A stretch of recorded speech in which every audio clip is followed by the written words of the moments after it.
I need my microphone. 1 second. Just 1 second. Be right back. Hey everybody, I'm going to clip this to my shirt because I don't see why I need to hold this. I'm going to do that. We'll do a market recap. It's been, for the record, a couple of days after the market. I needed some time to rest. I have been going hard. If you want to know all of the drama and everything that ensued leading up to the market, check out the video just before this. I will have it linked at the end of this video so you can check that one out. But one thing I did want to mention, because I can't remember whether I said it in that video, but I did get sick. We also had to factor that into it too. All that to now the market is over, and me and my husband were Herbetican were dog tired after that market. Setting up the day of the market, after I set up, I took some notes as I thought about things that I wanted to change, my thoughts, so I could have that fresh, so I could talk about it here. I will first say, first off, and I know you seasoned people out there who do markets all the time will be like, will say, of course, for the ones that have 9 to 5 jobs. This, for the record, is my second market this year, and this is the first market I sold a new product, which is headbands. And I did not take off the day after the market. And I know a lot of y'all like, what were you thinking? Just hear me out. Hear me out for 1 second, and I will explain. I need some tea. Hold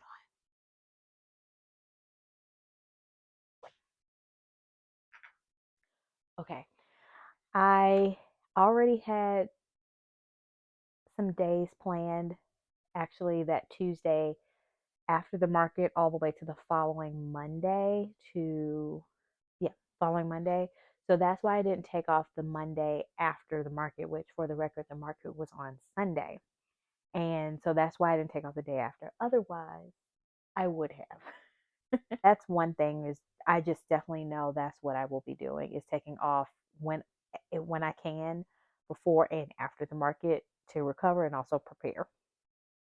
Thankfully, since the market was on a Sunday, I left the last minute things like printing out the price list, printing out marketing type of materials to and labeling the products. All of that I left to Saturday. I rented an 8x8 booth. And I guess let me first start off with how did the market go.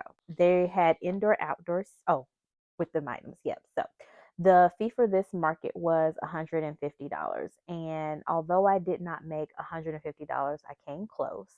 And my prayer, which thankfully enough, my husband also had admitted this to me too, that his prayer was the same, which I prayed for a couple of things, but I just said, like, option three basically would be, if at the worst case, let me at least make back the fee, right? Like, not the money I put into setting up the booth, buying the products for the booth, stuff like that, the displays, but let me just make back my vendor fee.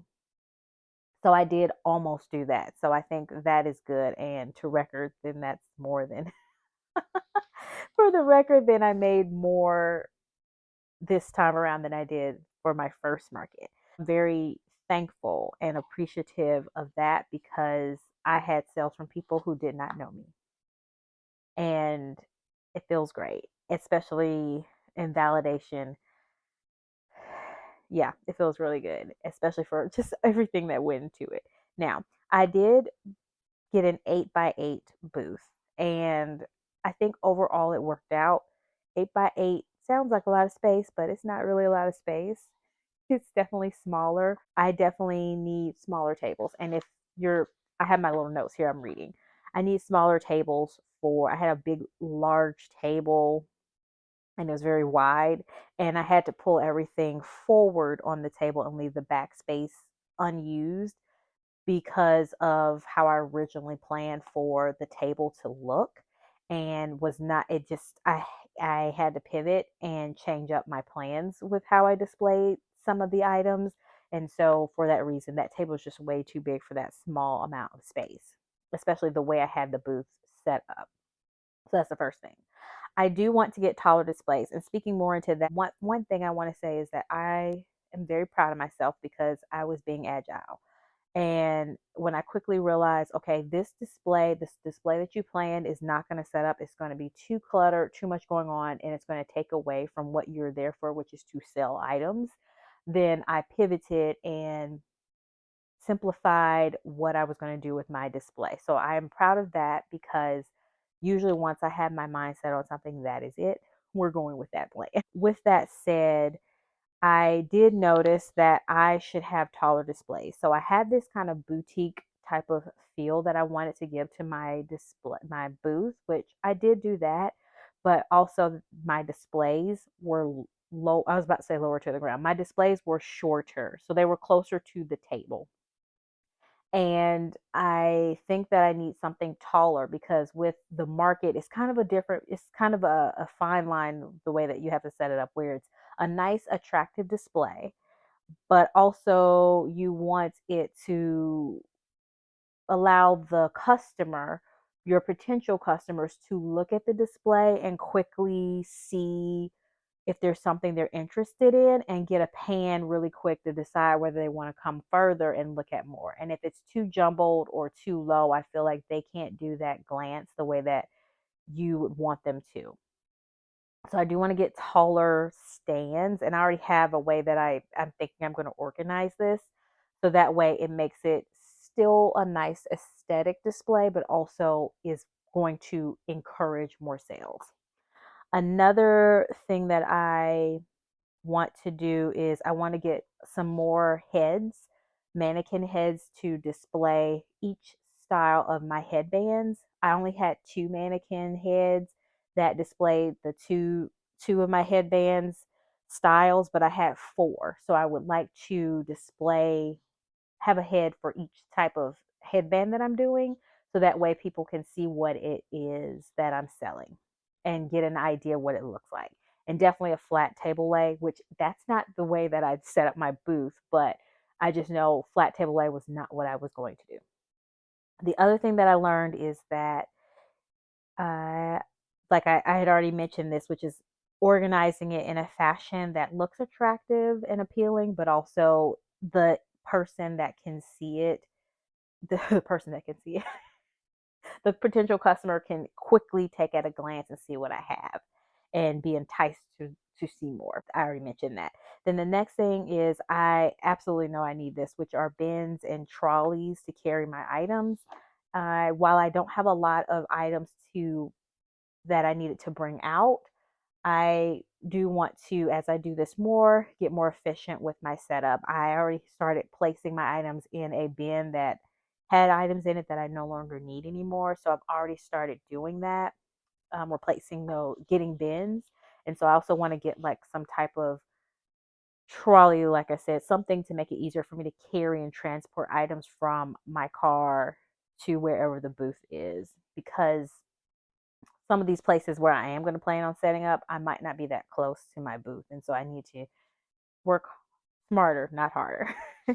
And then the other thing that I made a note of is to make a QR code to pay with a card. I would like to set that up so that way I'm not pulling it up. Also, another note with that is I'm going to admit this on camera, but I am so embarrassed. So I had tested out my card reader, not my card reader, my app to do tap pay. So I knew this was going to happen. And let me tell you how prepared I was. I was so prepared that I tested on Wi Fi how to run it. And then I also tested on cellular because I knew I wouldn't be using Wi Fi at the market. And I said, let me make sure this is going to run on cellular. Did both of those, right?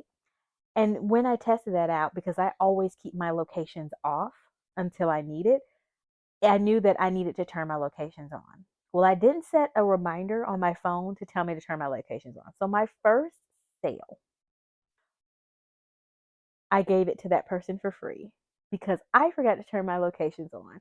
So when they tapped, it said successful. I'm so excited. I sat the phone down so I could pack their items up. I didn't look back at the phone again until maybe 5 or 10 minutes after they walked off and realized it didn't even go through.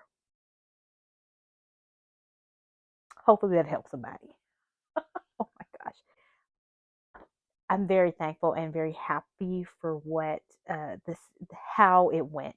I will mark this one as a success, and it's given me more confidence to sign up for this market that I'm pretty sure I'm going to sign up for.